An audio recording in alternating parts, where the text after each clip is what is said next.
이번 시간에는 정말 중요한, 아주 쓸모가 많은 기능인 변수라는 것에 대해서 살펴볼 겁니다. 자, 우선 우리 예제를 좀 만들어 볼까요? 클래스를 하나 생성을 하는데 그 클래스의 이름은 variable이 영어로 변수가 variable이거든요.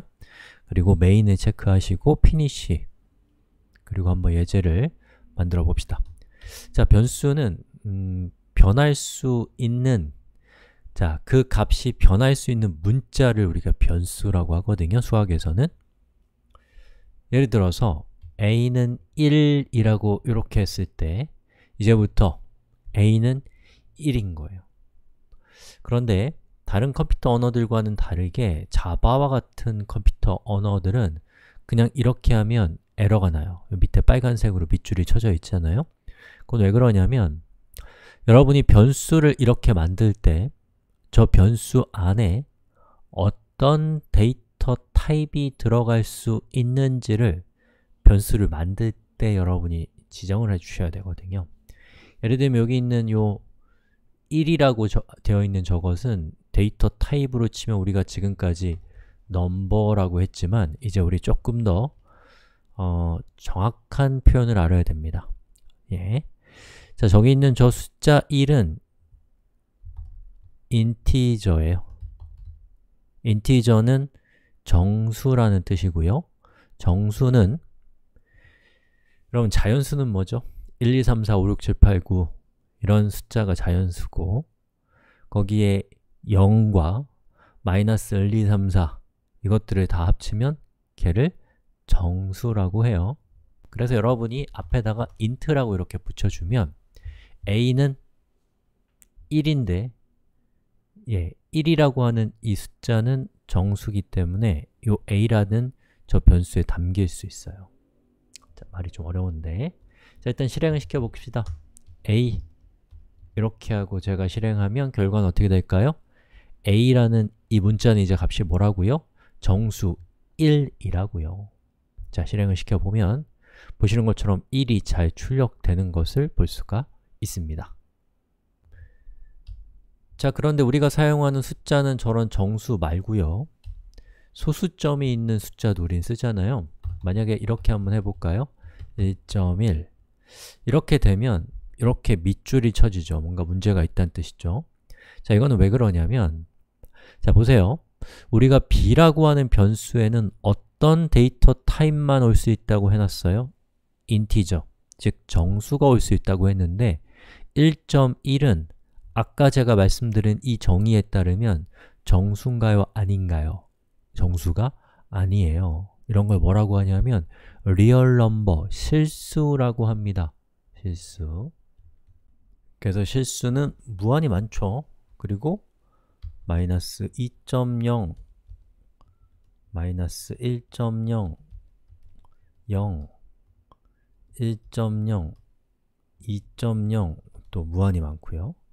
그리고 마이너스 2.0과 마이너스 1.0 사이에도 무한히 많은 값이 있는 숫자 체계를 실수라고 하고요. 이 실수는 자바에서는 일단은 이건 정확한 표현이 아니지만 더블이라고 생각해 주시면 되겠습니다. 그럼 이 앞에다가 여러분이 더블이라고 이렇게 하면 이건 이제 무슨 뜻이냐면 b라고 하는 변수에는 더블, 즉 실수값이 올 수 있다. 얘는 실수니까 이제 더 이상 에러가 발생하지 않는 거예요. 자, 그럼 제가 이거 한번 출력해 볼까요? b라고 하면 결과는 1.1이 되는 겁니다. 자, 됐죠? 자, 그러면 이번에는 이렇게 한번 해볼까요? c라고 하는 값이 있는데 hello world라고 하는 저 값에다가 이름을 제가 주겠다. 그러면 여기 앞에다가 예를 들면 int c라고 하면 되겠어요? 안 되죠. 이건 무슨 뜻이에요? c라는 저 변수에는 정수만 올 수 있다. 근데 얘는 문자열이거든요. 그러니까 이건 안 되는 거예요. 그럼 여기다가 뭐라고 해요? 문자열 c라는 변수라고 데이터 타입을 지정해 주는 거예요. 자, 스트링이라고 해주시면 됩니다. 그럼 이제 c라고 하는 변수의 hello world라고 하는 문자, 열이 추가된 것을 담긴 것을 볼 수가 있는 거죠. 이렇게 하면 이제 동작을 하는 것을 볼 수가 있습니다. 즉, 여러분이 자바에서 변수를 만들 때는 그 변수가 어떤 데이터 타입을 담을 수 있는지를 명확하게 표현해 주셔야지만 된다라는 것이 이번 시간의 핵심 주제였습니다. 자, 그럼 왜 자바와 같은 몇몇 컴퓨터 언어들은 데이터 타입을 변수에 정의를 해줘야 되는가 라는 걸 좀 생각해 보면 좋을 것 같아요. 왜냐면 이게 좀 불편하거든요. 데이터를 넣을 때마다 그 변수의 데이터 타입에 따라서 넣을 수 없는 데이터가 있다고 한다면 굉장히 불편할 수 있거든요. 자, 그것은 이제 트레이드 오프와 관련되어 있는데요. 자, 제가 지금 그림을 좀 찍어 왔습니다. 제 책상 위에 있는 것들인데요. 자, 저기에 액체가 여기 얘도 담겨 있고 얘도 담겨 있는데요. 이걸 여러분이 갖다 놓은 것이 아니라 그냥 길 한가운데 이런 두 가지가 이렇게 놓여 있다고 한다면 여러분은 이 왼쪽에 있는 컵에 있는 액체를 그냥 의심 없이 마실 수 있나요? 그런 사람 없을 거예요. 저 안에 뭐가 들었는지 알 수가 없기 때문에. 하지만 오른쪽에 있는 이런 음료수는 어때요?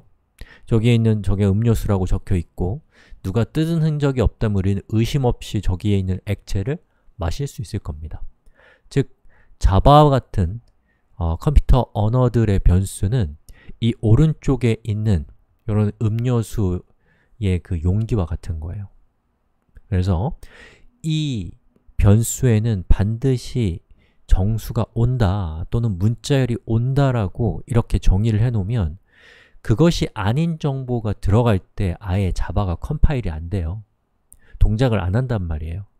그 얘기는 뭐냐면 그 안에 어떤 값이 들어가 있다면 들어가는 것에 성공했다면 그 안에 있는 값은 반드시 정수거나 또는 반드시 문자열이라는 것을 확신할 수 있는 거죠. 그래서 꺼낼 때마다 여기 있는 값이 정수인지 숫자인지 문자인지를 확인하지 않아도 된다라는 굉장한 편리함을 제공한다는 겁니다. 대신에 값을 넣을 때 너무 까다로운 거죠. 우회하는 방법이 있긴 하지만요.